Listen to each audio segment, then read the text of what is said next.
Hello दोस्तों, आपका फिर से स्वागत है मेरे YouTube चैनल पर। और आज हम देखेंगे न्यूटन्स सेकंड लॉ। न्यूटन्स का सेकंड लॉ, हमने न्यूटन्स का फर्स्ट लॉ देखा था। उसमें हमने देखा था कि फोर्स के बिना ऑब्जेक्ट मोशन में तो मोशन में रहेगा यदि आप उस पर फोर्स नहीं लगाए। जब आप उसको फोर्स में लगाओगे तो वो रेस्ट में आएगा, रेस्ट में रहेगा।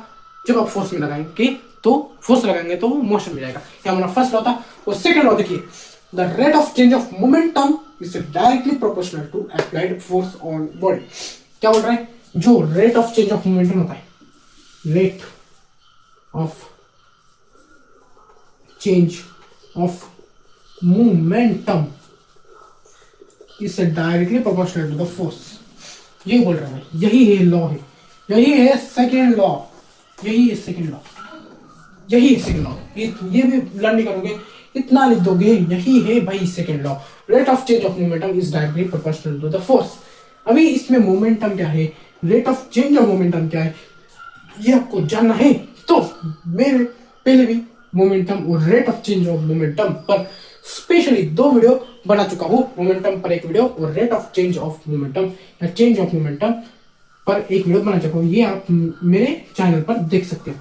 अभी देखो, rate of change of momentum ये होता है हमारा डेल्टा पी, चेंज का साइन डेल्टा, और पी मतलब हमारा मोमेंटम। ये डायरेक्टली प्रोपोर्शनल है फोर्स से, मतलब एफ से, मतलब delta P is directly proportional to the F. अभी हम ऐसा भी लिख सकते हैं कि F is directly proportional to the delta P. ऐसा भी लिख सकते हैं ना, उल्टा उल्टा भी लिख सकते हैं ना, कोई हरकत नहीं। अभी यहाँ बोला rate of change of momentum, भाई rate of change of momentum बोला, rate of change of momentum बोला।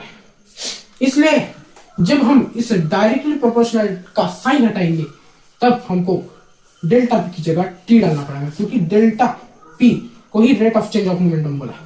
इसलिए हम लिख सकते हैं एफ इक्वल टू अल्फा का साइन हटा, मतलब डायरेक्टली प्रोपोर्शनल का साइन हटा तो ये कांस्टेंट लेना पड़ेगा, और डेल्टा पी अपॉन टी। देखो यहां पे लिखता हूं, F equal to K into delta P upon T. T लगाना पड़ेगा क्योंकि रेट ऑफ चेंज ऑफ बोला है इसलिए, और के कांस्टेंट, ये आपको पता होगा डायरेक्टली प्रोपोर्शनल में इक्वल टू लाना है और इस साइन को हटाना है, तो के कांस्टेंट कुछ तो कांस्टेंट लेना पड़ता है। अभी यहाँ से आप ले सकते हो F equal to delta P upon T, क्योंकि यहाँ पे के की वैल्यू है 1।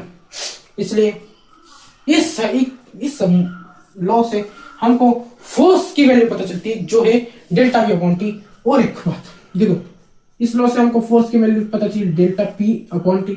इसी इक्वेशन से हमको एक फॉर्मूला पता चलता है। देखो F equal to delta P upon T, ये तो आपको पता है। अभी F equal to delta P मतलब क्या, चेंज इन मोमेंटम, और चेंज इन मोमेंटम होता है 1/2 एम वी, सॉरी ये होता है चेंज इन मोमेंटम होता है M V minus M U upon T. T वैसे कैसा क्या किया हमने, डेल्टा पी की जगह M V minus M U डाला, क्योंकि यही है चेंज इन मोमेंटम, और टी वैसे कैसे चलेगा। अभी देखो क्या सी एम कॉमन निकाल लो, मतलब F equal to M common निकल गया, वी माइनस यू बचा, और डिवाइड में देखो ठीक से लिख देता हूं। देखो एम कॉमन निकला, वी माइनस यू बचा, और डिवाइड में टी वैसे कैसा। अभी आप क्या करो, वी ये sorry F equal to M को बाहर निकालो, और यहाँ पे यम इंटू लिखो v minus U upon T. देखो इसको ऐसा था v into sorry M into v minus U upon T था, इसलिए आपने क्या किया, सिर्फ यम को निकाल के v minus U upon T रख दिया। अभी v minus U upon T होता है हमारा एक्सेलरेशन, इसलिए आप इसकी जगह डायरेक्टली एक्सेलरेशन लिख सकते हो। इसलिए इसका फॉर्मूला बन जाएगा F equal to M into A, मतलब यम ए, मतलब मास इंटू एक्सेलरेशन। समझ दोस्तों, यही हमारा न्यूटन सेकंड लॉ। कैसे देखो, न्यूटन सेकंड लॉ में यही कहता है कि जो rate of change of momentum है वो डायरेक्टली प्रोपोर्शनल है फोर्स से। मोमेंटम और rate of change of momentum या चेंज ऑफ मोमेंटम ही आपको पढ़ना है, तो मैं 2 वीडियो पहले से वो आप देख लेना। इसलिए देखो, according to the Newton second law हमने लिखा delta P is directly proportional to the force या एफ, इसलिए हम ले सकते हैं F directly proportional to the delta P. इसलिए देखो, इस अल्फा का साइन हटाने के लिए आपको पता होगा, आपने डायरेक्टली प्रोपोर्शनल इनवर्स प्रोपोर्शनल सीखा होगा।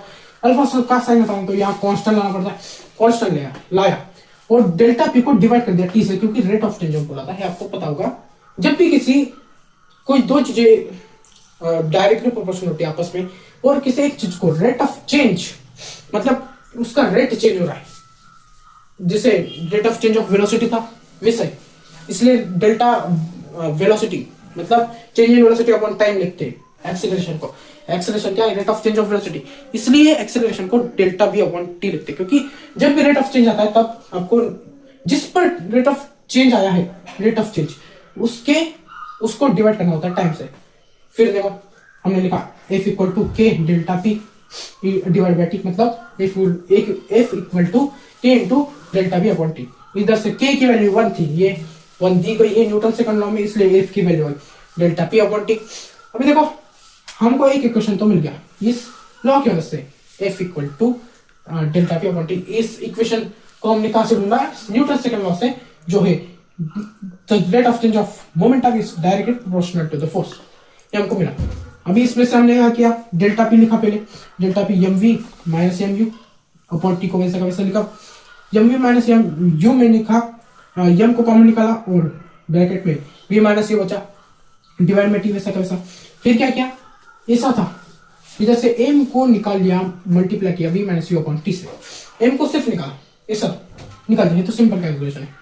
फिर अभी V minus U upon T था हमारा ए, इसलिए हमने डायरेक्ट लिख दिया एम इंटू ए, मतलब M A, M into V minus U upon T था, और V minus U upon T A होता है, इसलिए एम इंटू ए लिख दिया और एम ए लिख दिया।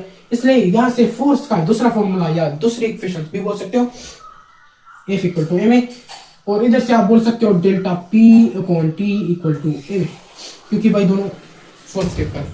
आप ये भी बोल सकते हो, इस लॉ से आप कुछ भी बोल सकते हो फोर्स के लिए समझिए दोस्तों। इधर से हमको फोर्स का फॉर्मूला पता चल गया भाई, बहुत बड़ी बात है। और ये लॉ क्या है? The rate of change of velocity, sorry the rate of change of momentum is directly proportional to the force. ये लॉ बहुत ही सिंपल है, ज्यादा दिमाग लगाने की जरूरत नहीं, क्यों है क्या है, सिर्फ बताया गया है न्यूटन भाई साहब ने कि the rate of change of momentum is directly proportional to the force. Okay, आपको वीडियो पसंद आया तो लाइक कर देना। चलो चलता हूँ दोस्तों।